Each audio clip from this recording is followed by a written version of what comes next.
Hey guys, what's up? It's Sunday and you're here with me, Devin. I got a comment last week that someone asked me what my name was, and then I realized I never say my name in my intro. So I'm probably going to have to figure out a new way to do my intro to my videos that includes saying my name every week, just in case this is your first time ever watching one of my videos or first time being on Lesbian Central.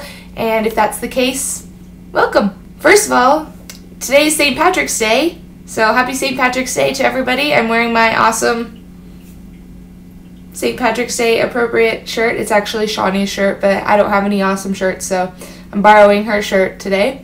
So there's that. This week I'm going to talk about our topic of lesbian bed death, which sounds horrible and awful and scary, and I don't know who came up with that term, but I'm not a huge fan.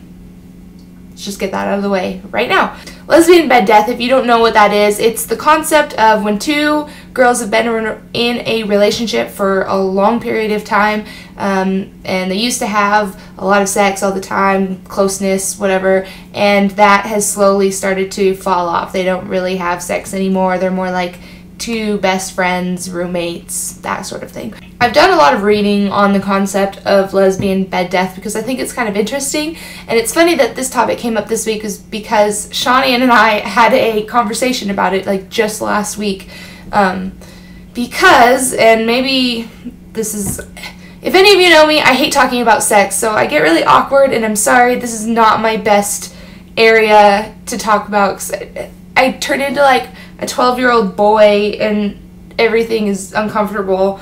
But when Shawnee and I first started dating, we had sex a lot, and slowly we've been together almost 2 years now, and we are so busy all the time. We both work full time, we both have so much to do, we own a house, we have to keep up with the house, we have 3 pets, we have to take care of them all the time, and we don't have sex as much as we used to. And we had a conversation the other day about, she was really concerned about it. She thought it was weird, we were abnormal, because of the amount of sex we're now having compared to what we were before. And so I started going online and researching some articles, and there's been a lot of studies done on this lesbian bed death thing, and apparently lesbians in general have less sex than any other type of couple. So compared to heterosexual couples as opposed to gay men in relationships, and then lesbians are like at the very bottom.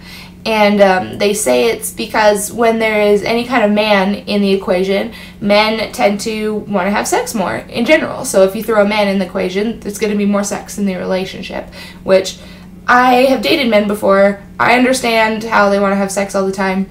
Makes sense to me logically. It's not saying that there aren't girls out there who like to have sex all the time. I enjoy having sex, but in general, girls enjoy a lot of other aspects, I think, of the relationship. The emotional connection, the partnership feeling of the relationship, probably more than men do.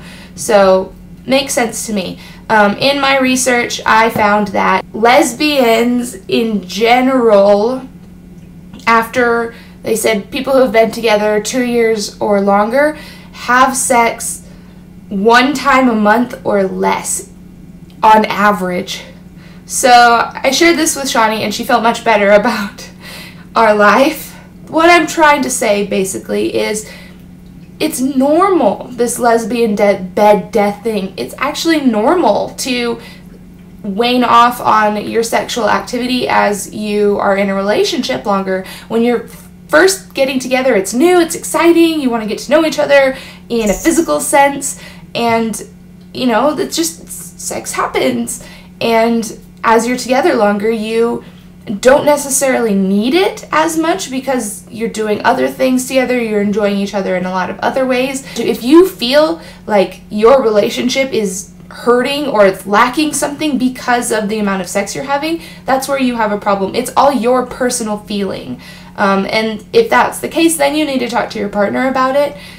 See if you can incorporate, you know, more sex into your life, or, you know, spice things up and this and that. But I don't necessarily see this bed death, whatever, it needs a new name, but I don't necessarily see it as a bad thing. Woo, it just got really bright in here. It just means that your relationship is progressing and it's moving to a new level. If you make it a bad thing, it's going to be a bad thing. If you choose to never be intimate, like don't kiss or touch your partner ever, don't hug them, don't do things, that's a different story. But if you're just not having sex quite as often, as long as you're still being loving and affectionate towards your partner, just because you aren't having sex every single day, your relationship is not damaged, you are not damaged, you guys are fine, you don't need to break up over it, you don't need to fight about it. If you feel that you need more, talk about it. We don't need to make a big deal about this stupid lesbian bed death nonsense. And that is my opinion on the situation. I got errands to go do. Go drink a green beer because it's St. Patrick's Day. Hopefully I will have one before the day is over. And I love you guys, and I'll see you next Sunday. Bye.